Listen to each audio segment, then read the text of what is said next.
Prince did not believe in a monitor console. He didn't believe in monitors, really.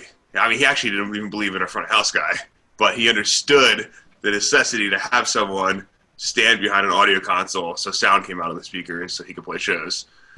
But he believed that every front of house engineer, audio engineer was just sent there to sabotage his shows so that he couldn't go on tour. So anyways, we had a Midas XL4 big analog console up front that was not only mixing front of house, but also was feeding all of the monitor mixes on stage, which consisted of 8 wedge mixes, stereo side fills, and 4 of the musicians on stage had in-ear mixes as well, all being dialed off of the one console. And I would say probably 85 to 99% of the time that the musicians on stage had no idea of what they were playing, or they couldn't hear anything because Prince didn't understand this concept of the fact that if you touch something on the console, it affects everything. So he'd just walk up behind us and be like, "That's not enough gain," and just ramp up the gain or start playing the EQ, and everyone on stage just like ripping their ears out. Anyways, quickly realized needed someone else, so Vince came up and we kind of tag teamed it together for the next 3 months. I mean, like, there's nothing around there though, Paisley Park. It's like out in the middle of nowhere. People think Prince and they think Minneapolis, but it's not Minneapolis. It's cornfields and like very sparse suburbia. You know, I mean, there's a lake, and we were on a 10-minute call. So basically, more or less, we were told that if we get a call day or night, 24 hours a day, and you can't be there in 10 minutes, just don't bother coming. So, you know, there was really no leaving. The leash was as short as any leash could be, really. But you get called to go over there. And you'd be like, get the message, be like, rehearsals in 10 minutes. And so you're like, oh, jump in the car, speed over there. And then there was an electric gate to outside Paisley. So you'd go and park across the street in this like children's daycare parking lot where you could just kind of peek around and see the gate if it was open. And sometimes you'd show up and he'd open it right at 2 p.m. He never woke up before 2 p.m. ever. So he'd like open it right up. But sometimes, I swear, you would wait there for like 3 hours for him to open this gate. And then like he would actually physically have to come outside with a garage door opener and open the gate for us to come in. And then he would stick like a newspaper in the door so we could get in. Yeah, and then you go in a park, and then there's a door to get into where the big sound stage, the full-on sound stage, and just like imagine an arena without any seats. That's where we rehearsed. We'd show up there, like either the door would be propped open with like a newspaper or a pencil, or we'd show up and the door would be locked, and then we'd sit in our cars for another hour waiting, and every 20 minutes we'd send someone to check the door. Finally, like an hour later, he propped open with a pencil. He wouldn't be like, "Hey guys, come in." It was just like him, like army crawling up to the door, pushing it open, putting a pencil in. The whole entire thing, which is a mind game. So that's why Vince and I are so screwed up, man. Yeah, it wasn't from anything that happened before that. Yeah, anything past Prince, it's like, oh, this is nothing. Anytime like an artist or a singer or anything is like, you know, having a little meltdown or something happen, it's just like, you have nothing on Prince. It's, try again. I mean, so when he got too involved in the console, like if he starts walking over and changing stuff, I mean, what are you going to do, right? So the first time I had like a serious interaction with Jay, because Jay had been there and knew a lot of the idiosyncrasies before I showed up. And me and Jay, a lot of engineers, it's very rare over the course of a career where you're actually going to be sharing a console with another engineer. Obviously, a lot of reasons why that's going to be a terrible experience. Most engineers are super protective about the way they work. They're not flexible. There's no reason why 2 guys should be, shoulder to shoulder on a mixing console. But, Jay and me, fortunately, we really hit it off, and he was super gracious, and he had kind of everything figured out into all of Prince's idiosyncrasies. So one of the things on a technical note is that if you walked up and you kind of like proper gain structure, put all the faders at unity and then gained up to create a mix, and then high pass filters, all the normal things that you would do to create a good mix, every single one of those things would show to Prince that you had no clue what you were doing. So Jay had kind of like learned his way through this and realized that it was all about hitting the gain hard, mostly seeing all the red lights, and all the faders are down at like -80, ready to like, a like breeze could change your whole mix. So I show up and I'm like, what is going on here? So great first impression for Vince to walk up. Vince is like, man, who the heck is this guy? Like master fader on the XL4 pushed up to +10 because Prince coming from the recording world of being like anything without the fader, the master up all the way to the top because that was zero in recording studio. Anything else was attenuation, and attenuation was like the devil's work.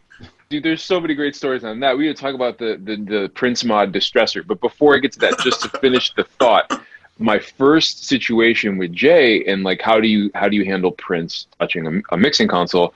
Essentially, maybe like a week or two in, Prince walks up to the console at the beginning of the day, and he talks in a mic. He has the band play 32 bars or something, and he looks over, doesn't know my name yet. He said, "You, sir." Always sir, always very polite, always very proper. Sir, you guys are doing this all wrong. And he proceeds to zero the entire console, the entire XL4, and put a mix back up together very quickly that sounded very good. No surprises. I mean, the dude was an amazing engineer as well. And he looks over at me and says, "Sir, you have 32 bars. Make this mix better." And I'm like, I'm looking at Jay. I'm like, it sounds great. You know, it sounds fine. I'm like, so I'm standing there. I'm like, I don't know, maybe I'll EQ the overhead, something completely inconsequential because what do I do? It sounds great. He's like, no. He looks over at Jay, said, "Jay, get in there and show this man how we want it to sound." You know, so immediately he has pitted us against each other. And for the next hour and a half, and I think I was just drenched in sweat by the time it was all done, we were just trading off 32 bars to make the mix better. It was right out of the movie Whiplash, like straight up right out of the movie Whiplash. I mean, there was actually a point, I think, when he grabbed the towel when you and I were having a mix-off to the band playing Brick House, and he's grabbed the towel, he's like, "Whiplash! Whiplash! Oh my gosh, it's Whiplash!" Like, what is going on? He's like wearing a one-piece silken purple thing with like a hood on it, like it's like, like light up Elliot. Yeah. I mean, anyways, sorry. We can go. I've been in that soundstage. I've been in that soundstage before. It's a huge room. It doesn't sound that good in there, right? I mean, no. I mean, I don't know. It doesn't sound yes and no. I mean, we had some good mixes. You had a great mix. When I walked in, it sounded great. It was absurdly loud. I mean, but part of the reason with that is that he had two double stacked. His guitar rig was like two on each side. It was like two double stack cabinets of 412s pointed in like an equilateral triangle at an SM58. And so to get that vocal to get anything above those guitars, it was crushingly loud in there. And the heads, the Soldano heads, I'm not kidding, they were on 11. Like he had the heads, they had a heads modded, so they went to 11, and they were on 11. Like it was the loudest thing. Everything was done. Every knob in that entire complex was turned all the way to the right. That is just funny. The whole, it's amazing. No attenuation. Yeah, no attenuation work. After Vince and I both departed up there, they brought in another guy that we're now friends with to do it, and he didn't really know like the whole story about the whole thing and like what to say, because you had to know like what to say, what not to say, and like one word can just trigger like an apocalypse. He's like, in Prince, like there's no attenuation, right? He's like, well, like everything's as loud as it can go, and this guy it was all D80 DMB D80 amplifiers with a DMB line array. He's like, well, amps are at 0, but they can go to +6, like which you would never ever do, like of course 0 0, and Prince is like, what? Like, freaks out.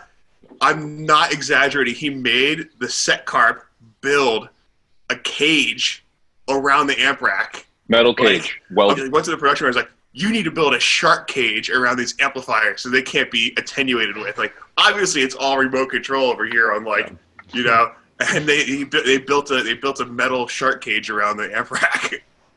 So it was like, I mean, man, there is like the through line was fear of sabotage and loyalty, and I think that was what's so fascinating about it. Like putting people against each other. There were times where he would like kind of joke on people to see, are you going to laugh at your friend, or to make me happy, or are you going to stand by this guy? And he was constantly kind of testing, Jay and my loyalty to each other and to him at the same time. And obviously, like every situation was kind of mostly in a hilarious manner designed to be kind of a catch-22, where whichever way you went, you were boxed into a corner. And for me, that's like the funny thing of that whole experience, is that there is almost no way I don't know, man. I mean, it 5 years later, and I'm still laughing about this stuff every single But day. you know what, Scott? I think the interesting part about this is that when we came out of it, we were scarred. But I learned so many lessons about how to deal with an artist on that caliber, how to say, like, in a political situation, how to, kind of just stay down the center, and also learned a couple of really cool audio things coming out of that. But I feel like that really helped me down the road with other artists I work for to know how to kind of handle a situation and make it out. Yeah, it's like a huge part of our jobs, right? Especially working for artists when you're not like working for a sound company or whatever. You're working for people that are kind of used to a certain point getting what they want, Yeah. and having, a lot of them tend to surround themselves with people that say yes and treat them well. Of course, like, I would do the same thing, but yeah. And as the gigs get bigger and bigger too, that relationship you had maybe with an artist when you were working with a smaller band or in the van and trailer tour, that kind of really a lot of times disappears just by fact of you never even see the artist. They're on the completely own schedule. So totally. at the kind of I feel like a lot of times the bigger the gig gets, the more that separation becomes, and your interaction becomes so short that if there is that one like weird thing that happens, that might be the one time you see the artist for 2 weeks. So Yeah, totally. Again, that Princeton really helped me learn how to handle all those situations.